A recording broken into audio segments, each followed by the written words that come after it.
Hello everyone, তোমরা সবাই কেমন আছো? আশা করি সবাই বাবার দয়ায় ভালো আছো। আমিও ভালো আছি। আর এই দেখো, আমি চলে গেলাম বাবার মন্দিরে। বাবা কালো কি কাল না কাল আছেন, আর উনি সবারই দুঃখ দর্দ সবারই ধারণ করেন। আর বাবা সবারই উপরে কৃপা থাকে। বাবার কৃপা যদি না থাকে আমরা তাহলে দুনিয়ায় থাকতে পারবো না, এটা কিন্তু সত্যি। আর আজকের লাস্ট আমাদের সোমবার ছিল, কেন 9 তারিখে রাখি হয়ে যাচ্ছে, পূর্ণমাসীর পর আমরা ধরবো না। আর এটা শ্রাবণ মাসের লাস্ট সোমবার, খুবই পবিত্র মাসটা হলো। 1 বছর ইন্তজার করার পর আমরা অবশ্যই এই মাসটা আগে পুজো করতে পারবো। তাই আমরা শ্রাবণ মাসটা খুবই আমাদের পবিত্র মাস।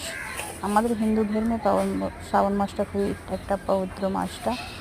আর এই মাসে আমি দেখো লাস্ট সোমবারে মন্দিরে চলে গেলাম। আর এই দেখো আমি পুজো করে নিচ্ছি বাবাকে।